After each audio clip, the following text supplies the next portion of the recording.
So, you want to get into Dino Island? Well, have I got a video for you. I'm your host, RR Slugger, and today we're taking a look at the complete Adventurers subtheme, Dino Island.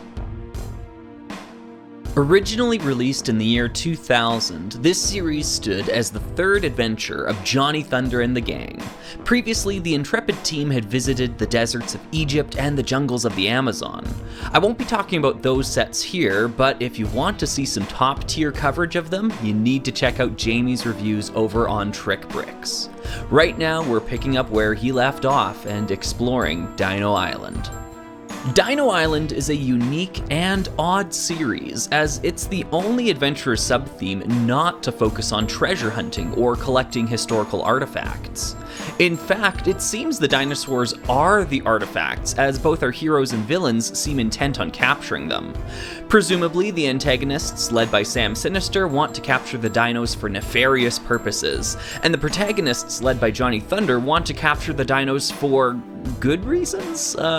Honestly, I'm a little unclear as to what the motivations are for both parties. What is evident, however, is that they will stop at nothing to accomplish their intentions, as they've brought enough firepower to the island to arm a militia. It wouldn't be an adventurer set without guns, would it? At this point, it was par for the course, though I really do think it's worth pointing out that nearly every single Dino Island set has at least one firearm in it, even ones where it isn't the least bit practical. We're gonna see this trend continue when we take a deeper look at Orient Expedition, but for now, I find it amusing to point out. Once you notice how comically armed to the teeth everyone seems to be in Adventurers, it's kind of hard to unsee. Dino Island features what I would consider to be 7 primary sets and an equal amount of smaller promotional ones. In order to fairly rank these sets against one another, we are going to use our tried and true objective system of measurement, the Slug-O-Meter. Each time I talk about a set, I will give it a 1, 2, or 3 slug rating based on what I consider to be the set's quality and desirability as a collector. As always, these scores are relative to the series in question. That means that a 3 slug rating for a series like Rock Raiders may not equate to a 3 slug rating on Dino Island, and so on. This also means that there are always going to be sets that rank low and sets that rank high. I'm scoring them against each other with an emphasis on what I consider to be the best sets to prioritize when collecting. A set with only a single slug rating does not necessarily mean it's a bad set, just that I would recommend other sets before it. With that being said, let's start with perhaps the most predictable ranking we'll see today. Lumping all of the before-mentioned smaller sets into one group, they receive but a single slug. These builds are just too small to be significant, with each one containing less than 25 pieces. I will say that while building them, 2 did stand out from the rest. 5914 Baby T-Rex Trap and 5912 Hydrofoil don't seem to suffer from their small piece count in the same way as the others. They each feel like a worthwhile add-on to the larger sets and not a shrunken microfighter style model. The Hydrofoil even generously includes a dark orange Pteranodon. I don't think it's enough to move the needle on the Slug-O-Meter, but it's worth mentioning. Moving on to the more substantial models, first up we have 5920 Island Racer. Immortalized by its inclusion in the LEGO Racers 2 video game, this just might be Sam Sinister's finest set of wheels. Hey, are we calling him Sam Sinister now? Oh. Okay, yeah, just checking. We're calling him Sam Sinister now. The Island Racer is built upon this red 4x12 chassis, giving the car the iconic profile it's known for. Its low-rider suspension is sure to cause the vehicle to bottom out on anything other than flat terrain though, so Sam had better stick to those highways that Dino Island is renowned for, or something. The Island Racer has a number of curves along its body that remind me of the King's Throne from LEGO Chess. This piece, part 6216, is a rather unique addition, as this makes the Island Racer one of the only true sets to ever utilize it, outside of its frequent inclusion in freestyle packs or other creator bins. Overall, the Island Racer is a notable little set, though frankly it has very little to do with Dino Island. You could say it was from any Adventurer subtheme and no one would bat an eye. I think 2 slugs is fair, though it will definitely rise in stock for any die-hard LEGO Racers fans out there. Our next set is 5921 Research Glider. With this one, we are introduced to a new character making their debut appearance within Dino Island, Mike. With his slingshot and freckled smile, Mike is working alongside our titular trio of adventurers to save the dinosaurs from the clutches of evil. The dinosaur in question here is a tan pteranodon, set exclusive to the Research Glider. This set features 2 builds. Let's start with the glider itself. The most striking element here are the large vinyl wings, giving the glider its source of lift. This is actually a clever reuse of the wings found in 1998's Ninja theme, making the Research Glider their final appearance. If we look past the wings, however, we will see a rather lackluster build that has far more in common with those promotional sets than it does the main models.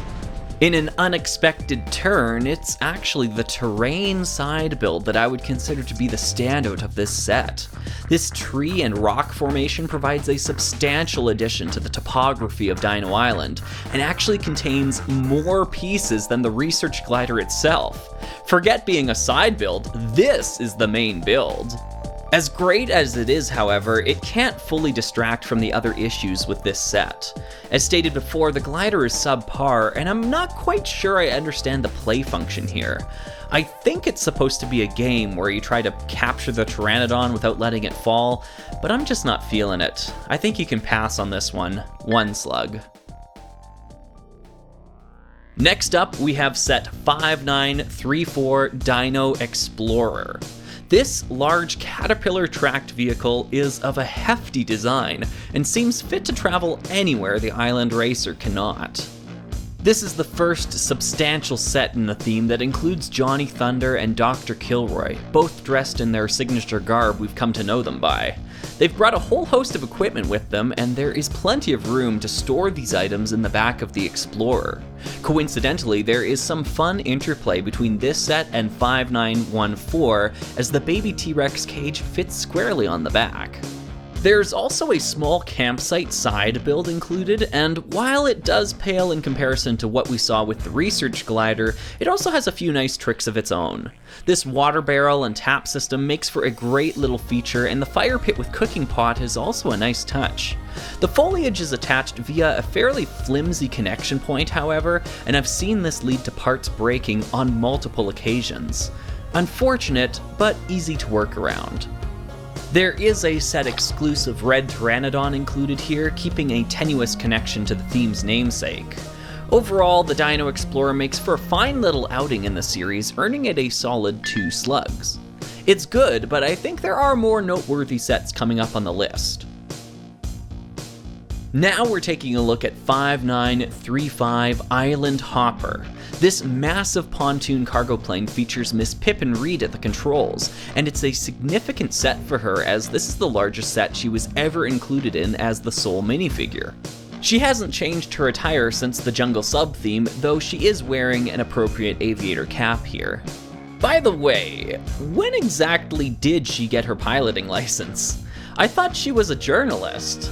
Maybe something terrible did happen to their previous pilot, Harry Kane, in the Amazon, and Pippin had to step up as the new team pilot. Whatever the reason, I'm glad she gets to be included here, as she often feels sidelined in the Adventurers series. And boy howdy, what a set to be included in. I don't know how this one flew under my radar for so long, but I really can't understate how much of a home run this is. I've built a fair number of LEGO planes from this era, and while I enjoy them all, there's really no topping the Island Hopper. Retractable wings, sturdy construction, extensive storage, and a vibrant color scheme make the Island Hopper a truly special outing for adventurers. It should be noted that there's even an additional play feature in this removable tail fin. Combined with a T-Rex from one of the larger sets, the Island Hopper can make for a dynamic set piece for play or display. To be fair, the included dark orange pteranodon has few ways to interact with the Island Hopper itself, perhaps leading one to conclude that it suffers from a similar issue to that of the Island Racer as stated earlier. That doesn't stop me from giving this an easy 3 slugs and a wholehearted recommendation though. This might be my favorite set from the theme, though I will admit that it doesn't quite capture the Dino Island vibe as well as it could. Speaking of capturing dinos, we don't need to look any further than 5955 All-Terrain Trapper. This set gives us a complete rogues gallery when it comes to our minifigure selection.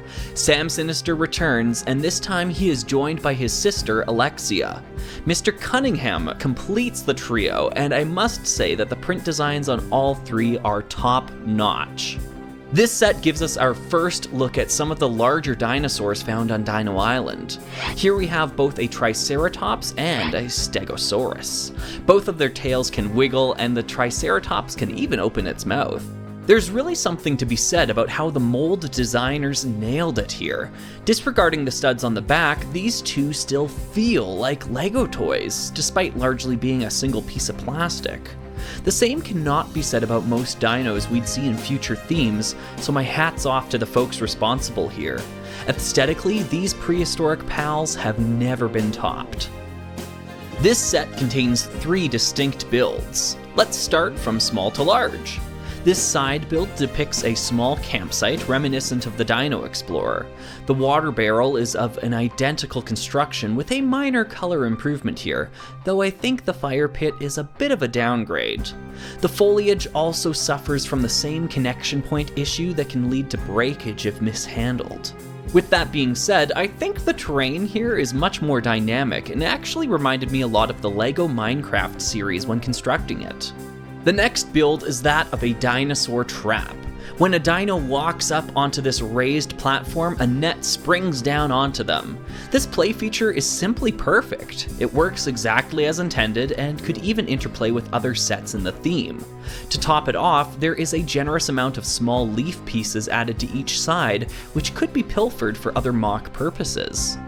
Finally, we get to the main attraction here, the titular all-terrain trapper. This massive vehicle dwarfs even the Dino Explorer and stands as one of the most unique transports in all of Adventurers. With its boat hull-like construction and rear propeller, the all-terrain trapper can seamlessly transition from land to waterways in an instant. Its sheer amount of versatility is honestly frightening. Johnny and friends had better take to the sky to avoid this one. The main play feature here revolves around a large net-launching catapult in the rear. This catapult is triggered by slamming the front bumper into something, whether that be a dinosaur or another adventurer's vehicle. Unfortunately, the force exerted onto the fulcrum can often cause it to shear loose, but strangely enough, there's a fix staring right at us. These conspicuous blue Technic holes serve as the source of our solution. By adding these 6 pieces to the set, we can effectively create clamps on either side that hold up to rigorous play. It's almost like the set designers intended for this to be the solution, but sadly stopped just shy. With that simple modification, the all-terrain trapper becomes a top-tier set and earns an easy 3 slugs. I recommend this as the set to get if you want to see what Dino Island is all about. Our penultimate outing, 5975 T-Rex Transport, is probably most notable for the dino in its name, the iconic green Tyrannosaurus Rex. Featuring the same points of articulation as the Triceratops also included, the T-Rex additionally makes good use of the classic dragon arm pieces found throughout the 90s. This green pair is making its final appearance in this color with the T-Rex, a fitting send-off for a classic piece. We also receive a Triceratops with light gray legs this time rather than the dark orange previously.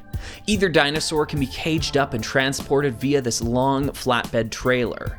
The cage itself uses just enough pieces to balance function and form, making for a well-rounded build. By some miracle of physics, this small truck is apparently able to pull this huge load. The dual smokestacks are a nice detail, but let's be honest, this thing is hardly bigger than the Scorpion Tracker. It ain't pulling squat. 5975 also includes another small vehicle, and this one I quite like. The headlights are attached in a unique way, and the slender shape of the body evokes the idea of driving at high speeds. The lack of a windshield, however, should keep acceleration in check. Finally, we arrive at what is actually the main build of this set, the transport barge. Initially, I was shocked to learn that it's simply built upon these large 8x16 bricks we've been using occasionally in the Rock Raiders videos. Similar to the unique piece we saw in the Island Racer, this is the only true set that includes this hefty red brick. This barge also features two large boat hull pieces in light gray and a nearly equally rare one in white. Part 2622 was only included in 5 sets in any color between 1991 and 2000, making this the mold's final appearance. Quite a strange history for a LEGO piece to say the least, but I feel it was put to good use one last time. Save for the bow, the rest of the boat is noticeably blocky, even in places where it really shouldn't be. There are easy solutions to making areas like the smokestack more believable, but it's somewhat strange the designers didn't choose to do so back then. The large deck of the ship can be used to transport the included dinos by either party, but you could also load vehicles up and secure them with these chains. One of my favorite aspects of Adventurers, one that is embodied well within this set, is the idea that no vehicle is assigned to a certain faction. Both the good guys and the bad guys can use them equally. Overall, this set brings a lot to the shores of Dino Island, though if I'm honest, it didn't wow me the same as some previous entries on this list. There are some undoubtedly great aspects and a large cast of minifigures, but I think other sets in this theme have done better with less. T-Rex Transport gets a rating of 2 slugs from me. Finally, we arrive at the pinnacle set in this subtheme, 5987 Dino Research Compound. You'll have to forgive me somewhat for my lackluster pictures here. This set is so massive, I find it difficult to photograph within my setup. Indeed, size is something this set has in spades. Consisting of enough basic bricks to rival a modern Minecraft set, the Dino Research Compound is not a model for those who dislike blocky aesthetics. For whatever reason, even though most of the sets leading up to it have had a good balance of bricks versus plates, these last 2 larger sets have swung heavily in favor of brick-based construction. Your mileage may vary, but to my eye, this set feels juniorized in a way we haven't seen from Adventurers up to this point. With almost 600 pieces, the build is still a decent challenge, though the part selection here trades detail for size. I think you have to be aware of that going in. The compound rests atop these large green bricks, with the curved one here actually being set exclusive. Bricks like these are certainly a thing of the past, and I think the Dino Research Compound makes great use of them. The included boat and bridge builds imply that a body of water runs through the area, and the imagination can take that idea further than any amount of base plates could. The bridge itself just slots into place between the larger sections and makes great use of one of my favorite underrated pieces, part 30180. Appearing in the old brown color, this piece is quite the rarity indeed. There's also a crane build and a falling tree on this side of the river, but I think the grass is truly greener on the other side. The bulk of the Dino Research Compound is a unique glimpse into what an Adventurer's HQ might look like. No other sub-theme in this series contains a set with this concept, adding a special sense of importance to what we receive here. With that being said, we're going to have to call upon our imagination yet again to do some heavy lifting for us, as there really isn't a whole lot going on here. We have a rather strange dinosaur containment cell that is left open on multiple sides, straining the illusion to the breaking point. On the opposite side, we see a stairway and trapdoor hidden on the second floor. I actually think the roof design is the highlight here, simply resting in place for easy access. The light gray spider lurking around is actually a fairly rare inclusion and worthy of note. If we turn our attention back this way, we'll see a robust net launching catapult nestled between a set-exclusive tin roof, rusted. 2 more of these great prints can be found at the top of this spire, opening up to reveal a suspended communications dish. This is probably the standout feature of this set, even if it does feel a tad over-engineered for what it is. Beyond the main build, we receive two notable side vehicles. The first is a dual-seater propeller plane, featuring a blue and black color scheme as well as two steering wheels for some reason. It feels like the design of this aircraft takes a page or two from Time Twister's lineage. There's a fairly dull net dropping gimmick here, but nonetheless, I really like this model. At the very least, it's memorable.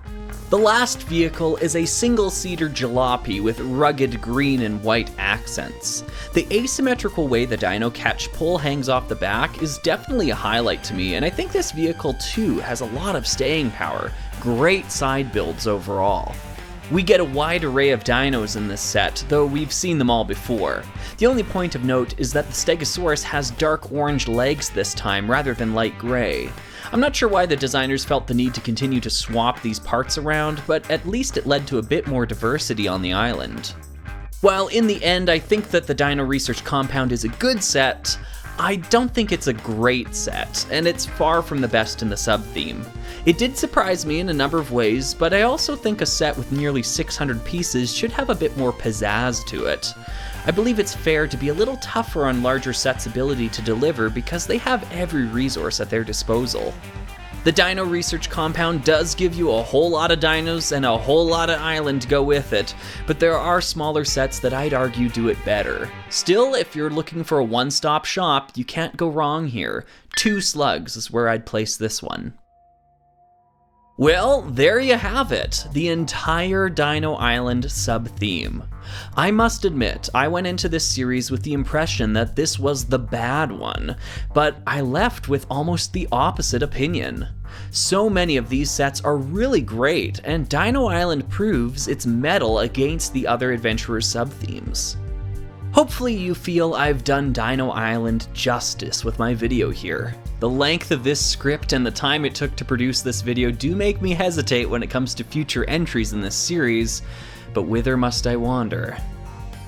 In addition to creating complete series reviews like this one and Rock Raiders, I also have some ideas for videos where I talk about 2 or 3 sets from a larger theme. More on that as it develops. 2023 marks the 20th anniversary of Johnny Thunder's final adventure, and we're just about ready to embark on this journey. I hope you'll join me for all the excitement that lies ahead. I've been your host, RR Slugger, and I'll see you next time for another adventure.